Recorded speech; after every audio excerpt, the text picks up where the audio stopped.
Hello વિદ્યાર્થી મિત્રો, આજે ચેપ્ટર નંબર 1 સ્ટાર્ટ કરી રહ્યા છીએ. તો નવા ચેપ્ટરની શરૂઆત આપણે ગાયત્રી મંત્રથી કરીશું. આંખો બંધ કરી લઈએ. ઓમ ભૂર્ભુવસ્વઃ તત્સવિતુર્વરેણ્યમ ભર્ગો દેવસ્ય ધીમહિ ધિયો યો નઃ પ્રચોદયાત. હેલો વિદ્યાર્થી મિત્રો, ચેપ્ટર નંબર 1 છે જેનું નામ છે ડિફરન્સિએશન, જેને ગુજરાતીમાં કહીશું નિશ્ચાયક. તો વિદ્યાર્થી મિત્રો, નિશ્ચાયક શું છે એને પહેલા સમજીએ. તો આ નિશ્ચાયકનો સિમ્બોલ છે, આમાં લખેલું છે A, B, C અને D. આ એના એલિમેન્ટ છે અને આ જે લાઇન્સ છે એ ડિટર્મિનન્ટનો સિમ્બોલ છે જે નિશ્ચાયક સૂચવે છે. વિદ્યાર્થી મિત્રો, આ જે લાઇન છે એને રો 1 કહીશું આપણે, આને કહીશું રો 2 એટલે સેકન્ડ નંબરની રો. આ છે કોલમ નંબર 1 છે, આ છે કોલમ નંબર 2 છે. તો વિદ્યાર્થી મિત્રો, આ ડિટર્મિનન્ટની અંદર 2 રો અને 2 કોલમ છે, એટલે કે 2 રો એન્ડ 2 કોલમ આપેલા છે. તો પહેલા રોની સંખ્યા લખીએ 2, પછી બાય કોલમ 2, બંને 2 છે. ધેટ મીન્સ આ 2 ક્રોસ 2 નો ડિટર્મિનન્ટ છે. ડિટર્મિનન્ટ શું છે? તો રો અને કોલમના ફોર્મમાં કોઈ એક વેલ્યુનું રિપ્રેઝન્ટેશન છે વિદ્યાર્થી મિત્રો. તો 2 ક્રોસ 2 પછી બીજું આવે છે 3 ક્રોસ 3. એમાં થશે A, B, C, D, E, F, G, H, I. કોઈ પણ એલિમેન્ટ હોઈ શકે છે વિદ્યાર્થી મિત્રો. તો આમાં 3 રો છે એન્ડ 3 કોલમ છે. તો પહેલા રોની સંખ્યા લખી દઈએ 3 એન્ડ કોલમની સંખ્યા લખી દઈએ 3. તો આને 3 ક્રોસ 3 ડિટર્મિનન્ટ કહીશું. તો 2 ક્રોસ 2 એને સેકન્ડ ઓર્ડર કહેવાય છે, આને થર્ડ ઓર્ડર ડિટર્મિનન્ટ્સ કહીશું આપણે. તો વિદ્યાર્થી મિત્રો, આ 3 ક્રોસ 3 અને 2 ક્રોસ 2 આપણા સિલેબસની અંદર છે. એમાં સૌથી પહેલા આપણે આજે વાત કરવાની છે 2 ક્રોસ 2 ડિટર્મિનન્ટની. તો 2 ક્રોસ 2 ડિટર્મિનન્ટ જે છે એની વેલ્યુ ફાઇન્ડ કરવાનું આપણને પૂછવામાં આવે છે. તો વેલ્યુ કેવી રીતે ફાઇન્ડ કરવી એ સમજાવતા પહેલા હું તમને કેટલાક ટર્મ સમજાવવા માંગુ છું, જે છે પ્રિન્સિપલ ડાયોગોનલ અને સેકન્ડરી ડાયોગોનલ. તો વિદ્યાર્થી મિત્રો, આપણે આ એરો ડાઉન એરો હું ડ્રો કરું છું અને હું ડાઉન એરો કહીશ, એને કહેવામાં આવે છે પ્રિન્સિપલ ડાયોગોનલ અથવા તો અગ્ર વિકર્ણ કહેવામાં આવે છે. અને અપ એરો હું ડ્રો કરું છું જેને કહીશું સેકન્ડરી ડાયોગોનલ એટલે કે પ્રતિવિકર્ણ. વિદ્યાર્થી મિત્રો, આપણને થિયરી કોઈ પૂછાવાની નથી, બટ તમને ખાલી જાણકારી માટે કહી દઉં છું. તો હું શું કહીશ? ડાઉન એરો એટલે તમારે આ સમજવાનું છે, અપ એરો એટલે આ સમજવાનું છે. ઓકે, તો principal diagonal minus secondary diagonal. તો આપણે જ્યારે વેલ્યુ ફાઇન્ડ કરવાની છે 2 ક્રોસ 2 ની, 2 ક્રોસ 2 ડિટર્મિનન્ટની વેલ્યુ જ્યારે આપણે ફાઇન્ડ કરવી હોય તો એક સ્ટેટમેન્ટ યાદ રાખવાનું છે વિદ્યાર્થી મિત્રો, જેને તમે ફોર્મ્યુલા પણ કહી શકો છો મારી ભાષામાં. શું કરીશું? સૌથી પહેલા down arrow minus up arrow, આટલી પ્રોસેસ કરશો તમે એટલે 2 ક્રોસ 2 ડિટર્મિનન્ટની વેલ્યુ શોધી શકશો. તો ડાઉન એરો એટલે શું મેં તમને સમજાવ્યું. આ રીતે એરો ડ્રો કરી અને ડાઉન એરો કહેવાય છે. કરવાનું શું છે વિદ્યાર્થી મિત્રો? ડાઉન એરો ઉપર જે એલિમેન્ટ આવે છે એ બંનેનું મલ્ટિપ્લિકેશન કરવાનું, પછી મૂકવાનો માઇનસ અને પછી અપ એરો. તો અપ એરોમાં જઈશું મિત્રો તો શું આવે છે? C અને D. આ રીતે અપ એરો ડ્રો કરીએ છીએ તો C અને B. ઓકે, તો C અને B નો મલ્ટિપ્લિકેશન. તો અપ એરોમાં એક આ એલિમેન્ટ આવે છે, બીજો આ એલિમેન્ટ આવે છે, એ બંનેનું મલ્ટિપ્લિકેશન કરવાનું છે. તો સિમ્પલ 2 ક્રોસ 2 ડિટર્મિનન્ટની વેલ્યુ જ્યારે તમને ફાઇન્ડ કરવાની કે વિદ્યાર્થી મિત્રો, ત્યારે એક જ લાઈન યાદ રાખવાની છે, down arrow minus up arrow. Okay, down arrow minus up arrow. Down એરોમાં કરવાનું શું છે વિદ્યાર્થી મિત્રો? તો ડાઉન એરો ઉપર જે એલિમેન્ટ આવેલા છે એનું મલ્ટિપ્લિકેશન કરો, માઇનસ અપ એરો ઉપર આવેલા એલિમેન્ટનું મલ્ટિપ્લિકેશન. હું સિમ્પલ બોલીશું, down arrow minus up arrow, એ બંને એલિમેન્ટનું મલ્ટિપ્લિકેશન આપણે યાદ રાખી લઈશું. ક્લિયર? તો આ ડાઉન એરો માઇનસ અપ એરોના યુઝથી આપણે કેટલાક એક્ઝામ્પલ સમજીશું. ઓકે વિદ્યાર્થી મિત્રો, ક્વેશ્ચન નંબર 1 છે find the value of determinant.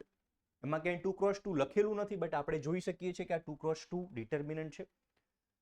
Question જે પૂછાયેલા છે એ પણ મેં બાજુમાં મેન્શન કરેલું છે. હવે આ 2 ક્રોસ 2 ડિટર્મિનન્ટની વેલ્યુ ફાઇન્ડ કરવી હોય તો કેવી રીતે કરીશું? તો ડાઉન એરો ઉપર કોણ આવે છે વિદ્યાર્થી મિત્રો? 2 અને 4. ફર્સ્ટ એક્ઝામ્પલ છે એટલા માટે હું એરો ડ્રો કરું છું. તમારે એરો ડ્રો કરવાના નથી, હું તમારી સમજણ માટે ડ્રો કરું છું. તો ડાઉન એરો પર આવે છે 2 અને 4. તો શું કરવાનું? ડાઉન એરો પર આવતા એલિમેન્ટનો ઇન્ટુ, તો 2 અને 4 નો ઇન્ટુ. ધેન ફોર્મ્યુલા શું કહે છે? વચ્ચે માઇનસ મૂકવાનો છે. આ ભૂલવાનું નથી વિદ્યાર્થી મિત્રો, ખાસ મહત્વની વાત છે. ડાઉન એરો પછી કમ્પલસરી શું મૂકવાનું છે? માઇનસ. પછી જ નેક્સ્ટ સ્ટેપ અપ એરોમાં જવાનું છે. અપ એરોમાં શું છે? 5 અને -3. તો 5 અને -3 નો ઇન્ટુ. મિત્રો મલ્ટિપ્લિકેશનને આપણે મેથ્સની અંદર રાઉન્ડ બ્રેકેટમાં બતાવીએ છીએ, ઓકે, જેનાથી મિસ્ટેક ના થાય. તો જુઓ, ડાઉન એરો પર આવતા એલિમેન્ટનો ઇન્ટુ માઇનસ અપ એરો પર આવતા એલિમેન્ટનો ઇન્ટુ. ઇન્ટુ એટલે મલ્ટિપ્લિકેશન મેં રાઉન્ડ બ્રેકેટમાં બતાવેલા છે. વિદ્યાર્થી મિત્રો, એક જ લાઈન મેં એક્સપ્લેન કરી છે. Down arrow minus up arrow હું વારંવાર બોલીશ, તમે પણ વારંવાર રિપીટ કરજો, કારણ કે આ એક જ લાઈનમાં આનો આન્સર છે. Down arrow minus up arrow. એટલું કર્યા પછી વિદ્યાર્થી મિત્રો, અત્યાર સુધી મેથ્સમાં આપણે જે સિમ્પ્લિફિકેશન શીખ્યા છીએ એનો યુઝ કરવાનો છે. સિમ્પલ. તો 2 4 જા 8 માઇનસ 5 3 જા 15 થાય. ઓકે, પણ 5 અને 3 ના મલ્ટિપ્લિકેશનમાં નિશાનીઓ ચેક કરો, એક પ્લસ છે અને એક માઇનસ છે. તો મલ્ટિપ્લિકેશનની અંદર એક પ્લસ એક માઇનસ, ધેટ મીન્સ એક માઇનસ દેખાય તો આન્સરમાં માઇનસ આવે, તો આની આગળ એક માઇનસ મૂકવાનો છે. વિદ્યાર્થી મિત્રો, જો તમારે અહીં માઇનસ ના મૂકવો હોય તો આગળ ઓલરેડી એક માઇનસ છે અને બીજો 15 નો માઇનસ આવવાનો છે, તો 2 માઇનસ ભેગા થશે. તમારે ડાયરેક્ટ આને પ્લસ કરવું હોય તો પણ કરી શકો છો. જો આપને સમજ નથી પડી તો હું એક સ્ટેપ એક્સ્ટ્રા કરીને તમને બતાવું એટલે તમને ખ્યાલ આવે. આટલું છે. 5 3 જા 15, 5 તરી 15, એક પ્લસ એક માઇનસ એટલે -15. બટ આને આ રીતે નહીં લખાય. શું કરવું પડશે? રાઉન્ડ બ્રેકેટ કરવા પડશે. હવે 8 ધેન માઇનસ માઇનસ શું થઈ જાય છે? પ્લસ. તો તમે ડાયરેક્ટ આ સ્ટેપ લખ્યું હોત તો પણ ચાલત. ફરીથી રિપીટ કરું છું. Down arrow minus up arrow. તો આ માઇનસ જે આપણો ફોર્મ્યુલા સમજાવ્યો છે એનો છે. અપ એરોમાં તમે જુઓ, એક માઇનસ દેખાય તો માઇનસ મૂકી દેવાનું. 2 ટાઈમ માઇનસ આવે તો મલ્ટિપ્લિકેશનમાં માઇનસ માઇનસ પ્લસ થઈ જાય છે. 3 ટાઈમ માઇનસ આવે તો માઇનસ રિફ્લેક્ટ થશે. 4 ટાઈમ માઇનસ આવશે તો માઇનસ માઇનસ પ્લસ. જ્યારે પેર બને છે માઇનસની, 2 4 6 8, ઓકે, ઇવન નંબરમાં બેકી સંખ્યામાં માઇનસોની નિશાની ગુણાકારમાં જ્યારે આવે ત્યારે એનો આન્સર પ્લસ થઈ જાય. પણ પેર બનતા, બે ની પેર બનતા એક બાકી રહે તો આન્સરમાં માઇનસ આવે. તો ક્યારે બાકી રહેશે? અત્યારે જો એક માઇનસ છે તો માઇનસ આવશે. ઓકે, બટ આગળની નિશાનીને તમારે કન્સિડર કરવી હોય, આની જ નિશાની ગણાય. આ મલ્ટિપ્લિકેશનમાં એક માઇનસ છે અને આગળ એક બીજો માઇનસ છે, તો બે માઇનસ થઈ ગયા વિદ્યાર્થી મિત્રો. તો માઇનસ માઇનસ શું થઈ જાય? પ્લસ. બેઝિક મેથ્સ છે. ઓકે, તો તમે ડાયરેક્ટ પ્લસ પણ લખી શકો છો. આ વચ્ચેની નિશાનીને આની નિશાની કન્સિડર કરી શકાય છે. ઓકે, તો આન્સર શું થઈ જશે? 23. ઓકે, નેક્સ્ટ એક્ઝામ્પલ સમજીએ. નેક્સ્ટ એક્ઝામ્પલની અંદર પણ સિમ્પલ વર્ક એ જ કરવાનું છે. આપણે જે લાઈન યાદ રાખીએ વિદ્યાર્થી મિત્રો, down arrow minus up arrow. તો ડાઉન એરોમાં આ બંનેનું ઇન્ટુ છે તો શું થશે? -1 અને 1 નો ઇન્ટુ. ફોર્મ્યુલા શું કહે છે? વચ્ચે માઇનસ મૂકો. હવે અપ એરોનો ઇન્ટુ કરો તો અપ એરોમાં વિદ્યાર્થી મિત્રો -3 અને -2 આવે છે. ઓકે, ચલો બેઝિક સિમ્પ્લિફિકેશન કરીશું આપણે. 1 1 જા 1 અને એક પ્લસ એક માઇનસ એટલે આગળ માઇનસ મૂકવો પડશે. એ રીતે 3 2 જા 6, 3 દુ 6. વિદ્યાર્થી મિત્રો, મેં માઇનસ માટે શું સમજાવ્યું? મલ્ટિપ્લિકેશનમાં 2 માઇનસ થાય તો પ્લસ થઈ જાય, 3 માઇનસ થાય તો માઇનસ મૂકવો પડે. પેર બનતા જો એક માઇનસ બચે તો આન્સરમાં માઇનસ આવે. તો અત્યારે આ બંને માઇનસ તો જોશો તમે તો પ્લસ થઈ જશે, બટ મેં તમને શું કીધું? એની આગળની નિશાની પણ આ મલ્ટિપ્લિકેશનની ગણાશે. તો તમે ચેક કરો, 1 2 અને 3 માઇનસ થઈ ગયા. ઓકે, તો આન્સરમાં માઇનસ આવશે. રીઝન શું? કારણ કે આ બંને માઇનસ શું થઈ જશે? પ્લસ, અને આગળ એક માઇનસ બચે છે. તો પેર બનતા એક બચતું હોય એટલે માઇનસ આવશે. સિમ્પલ યાદ રાખો. 2 4 6 8 વખત માઇનસ થાય બેકી સંખ્યામાં, ઇવન નંબરમાં, ત્યારે શું કરવાનું છે? તો આન્સર પ્લસ થઈ જાય. પણ એકી સંખ્યામાં માઇનસની સંખ્યા, માઇનસની નિશાની દેખાય એકી સંખ્યામાં, ત્યારે આન્સર માઇનસ આવશે. તો સિમ્પલ 1 2 અને 3 માઇનસ થયા તો આગળ માઇનસ આવશે. ઓકે, હવે એડિશન સબટ્રેક્શન પણ આપને આવડવા જોઈએ. -1 અને -6 કેટલા થાય? -7. ઓકે, તો બેઝિક મેથ્સ છે એ આપણને ખબર હોવી જોઈએ. ઇક્વલ ટુ ડાઉન એરો પર આવશે -2 -1, ફોર્મ્યુલાનો માઇનસ. ડાઉન એરો કમ્પ્લીટ થઈ ગયો, પછી માઇનસ. હવે અપ એરો. અપ એરોમાં કોણ આવે છે? -1 અને 2.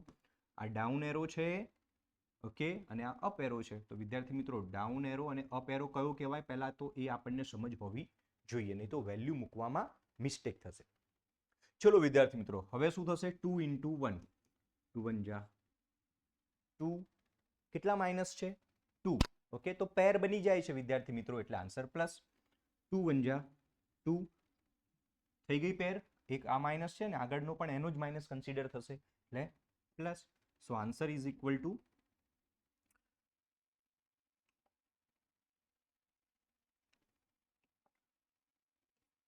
આન્સર કેટલો થશે? 4. હવે વિદ્યાર્થી મિત્રો ડિટર્મિનન્ટ શું છે એ ડેફિનેશન હવે તમને આમાંથી ખ્યાલ આવશે. આ દરેકે દરેક ડિટર્મિનન્ટના ઇક્વલ ટુમાં તમે જોશો તો લાસ્ટમાં એક વેલ્યુ મળે છે. તો ડિટર્મિનન્ટ શું છે? રો અને કોલમના ફોર્મમાં રિપ્રેઝન્ટેશન છે. કોનું? તો કોઈ એક વેલ્યુનું. જુઓ તમે, આ વેલ્યુ છે, લાસ્ટમાં એક વેલ્યુ મળી છે. તમે એક એક સ્ટેપ ઉપર જાઓ તો બની જાય છે ડિટર્મિનન્ટ. તો આ ડિટર્મિનન્ટ શું છે? બીજું કંઈ નહીં પણ કોઈ એક વેલ્યુનું રો અને કોલમના ફોર્મમાં રિપ્રેઝન્ટેશન છે. ઓકે વિદ્યાર્થી મિત્રો, તો આ 2 × 2 ના ડાઉન એરો માઇનસ અપ એરોથી આપણે યુઝ કરેલા એક્ઝામ્પલ્સ છે. નેક્સ્ટ જોઈએ. નેક્સ્ટ એક્ઝામ્પલમાં પણ સિમ્પલ એ જ કરીશું. તો ડાઉન એરો ઉપર આવે છે x અને x માઇનસ અપ એરો ઉપર કોણ આવે છે? x + 1 અને x - 1. વિદ્યાર્થી મિત્રો કેટલાક બેઝિક ફોર્મ્યુલા જે આગળના સ્ટાન્ડર્ડમાં ભણેલા છે એ આપણને આવડવા ખૂબ જરૂરી છે. x × x કેટલા થશે? x² થશે. આ માઇનસને અડવાનું નથી, એઝ ઇટ ઇઝ રાખીશું. તમે આ બંને ટર્મને જુઓ, બંને ટર્મ સરખા છે, બંને બ્રેકેટ છે સરખા છે. જુઓ x અને 1, ખાલી એ બંનેની વચ્ચે આવતી નિશાની અલગ અલગ છે. તો આપણે શું સમજેલા છીએ? a - b અને a + b હોય તો એની જગ્યાએ a² - b² લખાય. Basic simplification. a - b અને a + b આપેલું હોય તો આની જગ્યાએ શું લખી શકીએ આપણે? a² - b². વાઇસ વર્સા છે. આ આપેલું હોય તો આ લખી શકાય, આ આપેલું હોય તો આ લખી શકાય. યાદ a અને b નથી રાખવાના વિદ્યાર્થી મિત્રો. આમાં તમને a અને b નહીં દેખાય. યાદ શું રાખવાનું છે? બોક્સની અંદરની વેલ્યુ સરખી, નિશાની અલગ અલગ. x1 વેલ્યુ સરખી, નિશાની અલગ અલગ. એકમાં પ્લસ, બીજામાં માઇનસ. તો આ કેસ બની ગયો. તો શું કરવાનું? a² - b². તો a અને b તો દેખાતા નથી, તો શું કરશું? ફર્સ્ટનો સ્ક્વેર કમ્પલસરી માઇનસ અને સેકન્ડનો સ્ક્વેર. ફર્સ્ટ અને સેકન્ડ 2 ટર્મ છે તો ફર્સ્ટ અને લાસ્ટ ગમે તે બોલી શકાય. પહેલાનો વર્ગ માઇનસ બીજાનો વર્ગ. તો આમાં પહેલું પદ કયું છે? x. x² માઇનસ બીજાનો વર્ગ. હવે 1 નો વર્ગ શું થશે વિદ્યાર્થી મિત્રો? 1 નો વર્ગ 1 જ થશે. હવે આમાં એક મિસ્ટેક થાય એવી છે સિમ્પ્લિફિકેશનમાં. તમે જુઓ આ બ્રેકેટ બંને ઇન્ટુમાં હતા ત્યારે સિંગલ ટર્મ ગણાય એને. બટ હવે a² - b² કયા? વચ્ચે માઇનસ આવે એટલે બે પદ થઈ ગયા, એક કરતા વધારે પદ. માઇનસ પછી જો એક કરતા વધારે પદ આવે તો બ્રેકેટ કરવું પડે. રીઝન શું? આ માઇનસ હવે કોનું ગણાય? બંનેનું ગણાય. જો તમે બ્રેકેટ નહીં આપો તો એ માઇનસ ફક્ત પહેલાને મળ્યું ગણાશે, જે -1 નું પણ હતું. ઓકે, તો બ્રેકેટ નહીં આપો તો મિસ્ટેક થવાના ચાન્સ છે. શું યાદ રાખવાનું છે વિદ્યાર્થી મિત્રો? માઇનસ પછી એક કરતા વધારે પદ હોય તો બ્રેકેટ કરવાનું, કારણ કે માઇનસ દરેક પદનું ગણાય છે. ઓકે, તો આટલું સિમ્પ્લિફિકેશન કરી લઈએ. x² - x² - પ્લસ કટ થઈ જશે. આન્સર શું આવી ગયો? 1. ઓકે વિદ્યાર્થી મિત્રો, નેક્સ્ટ એક્ઝામ્પલ સમજીએ. ડાઉન એરો પર આવતા એલિમેન્ટનું ઇન્ટુ કરો તો sin θ એનું ઇન્ટુ sin θ સાથે. ડાઉન એરો કમ્પ્લીટ થઈ ગયો. પછી શું મૂકવાનું છે વિદ્યાર્થી મિત્રો? Minus. Down arrow minus up arrow. Up arrow ઉપર કોણ આવે? cos θ અને cos θ. વિદ્યાર્થી મિત્રો ધ્યાન રાખજો, આ cos θ નું માઇનસ બ્રેકેટમાં હોવું જોઈએ. આ બંને વચ્ચે મલ્ટીપ્લિકેશન છે, માઇનસ નથી. આ માઇનસ બહાર ના મૂકતા, નહીં તો મિસ્ટેક થશે. આ કટકટ ના થાય. ઓકે, કારણ કે આ બંને વચ્ચે મલ્ટીપ્લિકેશનની નિશાની છે. ઓકે વિદ્યાર્થી મિત્રો, down arrow minus up arrow કરી મેં બધા એલિમેન્ટ મૂકી દીધા છે. ડાઉન એરો પર આવતા એલિમેન્ટનો ઇન્ટુ સાઇન અને સાઇન 2 ટાઈમ મલ્ટીપ્લિકેશનમાં છે એટલે sin² થાય. જો આની વચ્ચે પ્લસ હોત, sin θ પ્લસ sin θ, તો 2 ટાઈમ sin θ થાય, તો આગળ 2 લાગે. મલ્ટીપ્લિકેશન છે sin θ ઇન્ટુ sin θ, તો એ 2 ટાઈમ થયા, એ પાવરમાં દેખાશે, ઘાતમાં દેખાશે. ઓકે વિદ્યાર્થી મિત્રો, એ રીતે cos અને cos 2 ટાઈમ છે એટલે cos² કહેવાય. રીઝન શું? મલ્ટીપ્લિકેશન છે એટલા માટે. એક માઇનસ આ અને આગળનું પણ એનું જ માઇનસ ગણાશે, તો 2 વાર માઇનસ આવે, પેર બની ગઈ, એટલે આન્સર પ્લસ. આનો આન્સર શું આવશે વિદ્યાર્થી મિત્રો? આગળના સ્ટાન્ડર્ડમાં તમે ભણેલા છો. આ શું છે? મૂળભૂત નિત્યસમ, ફંડામેન્ટલ આઇડેન્ટિટી છે. Sine square theta plus cos square theta is equal to 1 થાય છે. ઓકે, તો આ રીતે બીજા પણ ફંડામેન્ટલ આઇડેન્ટિટી છે. ફર્સ્ટ છે sine square theta plus cos square theta is equal to 1. Second 1 plus tan square is equal to sec square, otherwise sec square theta minus tan square theta is equal to 1. આ પણ યાદ રાખી શકો છો.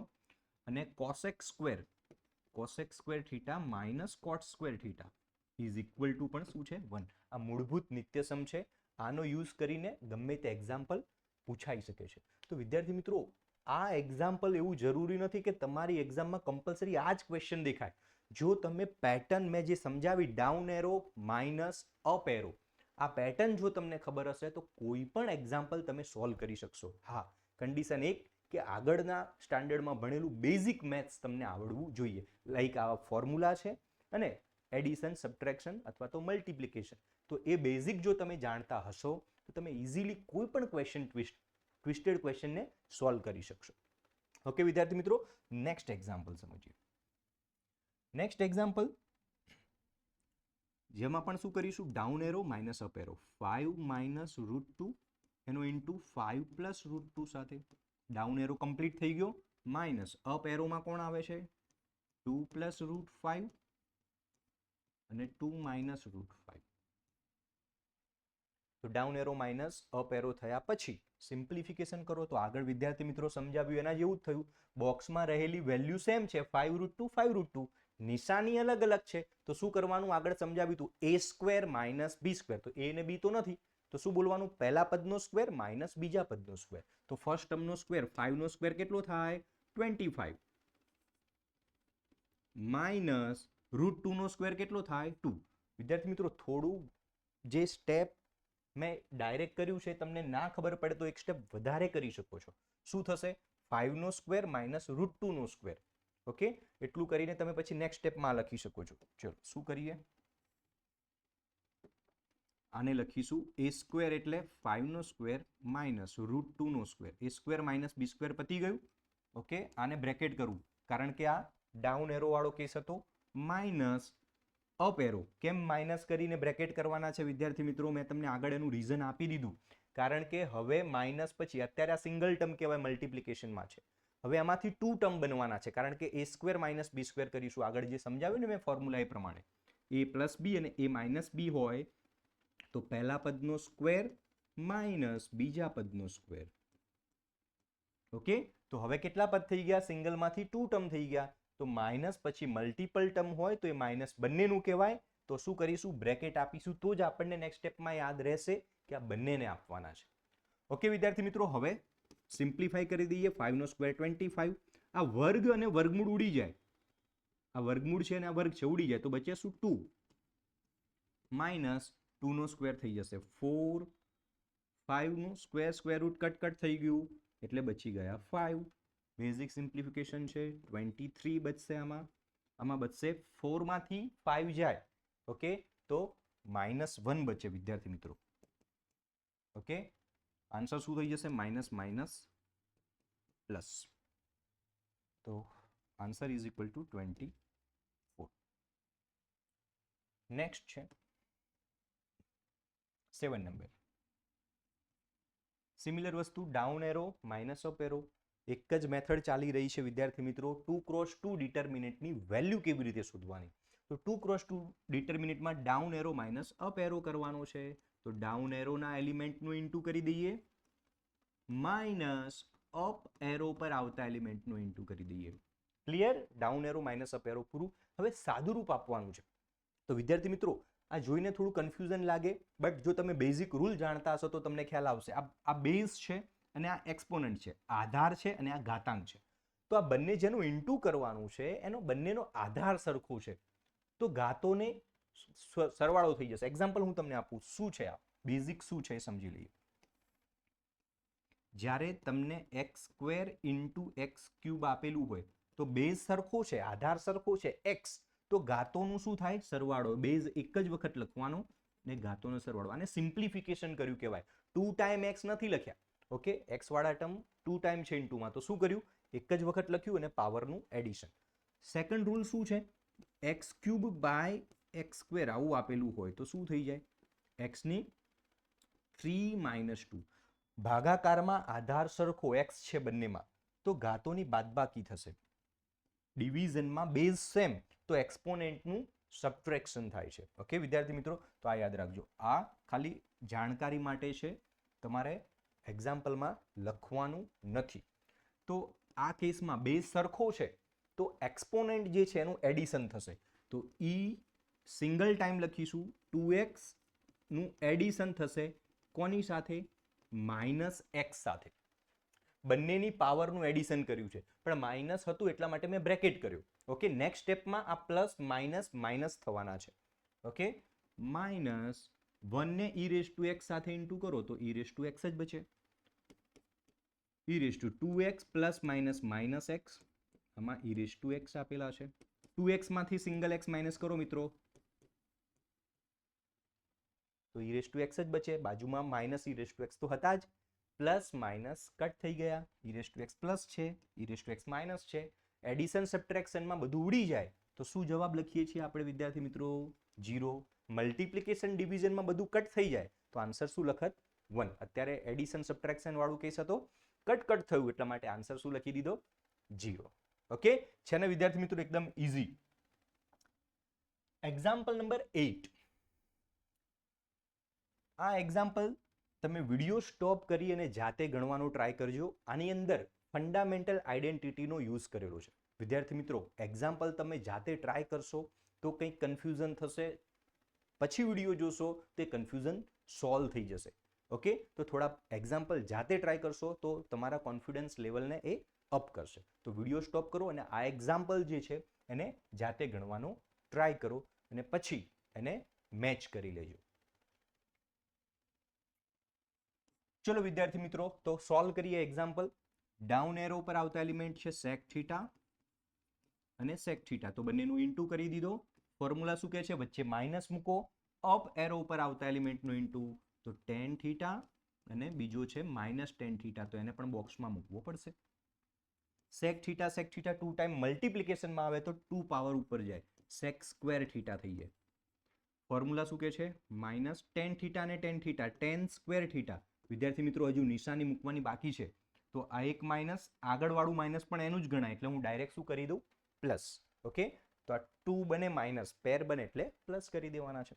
વિદ્યાર્થી મિત્રો, fundamental આઈડેન્ટિટીની અંદર મેં શું સમજાવ્યું છે તમને? sec square theta minus tan square theta is equal to 1 છે. ઓકે, તો એક્ઝેક્ટ એવું સેમ નથી, તો ઉતાવળ કરીને વન આન્સર ના મૂકી દેતા. ચેક કરો, આપણો ફોર્મ્યુલા શું છે? sec square theta minus tan square theta is equal to 1. આવું કેટલી વખત પૂછી શકે, તો વિદ્યાર્થી મિત્રો ઉતાવળમાં બધા શું લખી દે? 1. ના, તો ચેક કરો શું કરીશું? તો sec square plus tan square આમાં બનવાના કોઈ ચાન્સીસ છે નહીં, તો કોઈ એક ફોર્મમાં આપણે કન્વર્ટ કરી શકીએ છીએ. ઓકે, તો શું કરી શકાય? સપોઝ આ tan સ્ક્વેરને સામે લઈ જાવ તો શું બની જશે answer? 1 plus tan square. Okay, તો sec સ્ક્વેરની જગ્યાએ હવે હું શું મૂકી દઉં? sec સ્ક્વેરની જગ્યાએ શું મૂકી દઉં? 1 પ્લસ tan સ્ક્વેર, અને બાજુમાં tan સ્ક્વેર તો છે જ,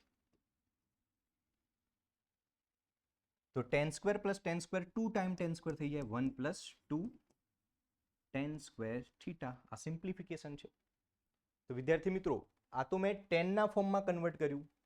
તમારે sec ના ફોર્મમાં કન્વર્ટ કરવું હોય તો પણ કરી શકો છો. ઓકે, જ્યારે વેલ્યુ ફાઇન્ડ કરવાની હોય તો તમે સિમ્પ્લિફિકેશન તમે તમારી રીતે આપી શકો છો. બટ આ સ્ટેપથી એક સ્ટેપ આગળ લઈ જવું જરૂરી છે. રીઝન શું? આપણી પાસે આ ફંડામેન્ટલ આઈડેન્ટિટી છે, અહીં સુધી મુકાય નહીં, એને થોડું સિમ્પ્લિફિકેશન કરવું પડે, નહીં તો ફેકલ્ટી આના માર્ક્સ કટ કરી શકે છે. ઓકે, તો વિદ્યાર્થી મિત્રો, અહીં આપણો જે ક્વેશ્ચન નંબર 1 છે એ કમ્પ્લીટ થાય છે.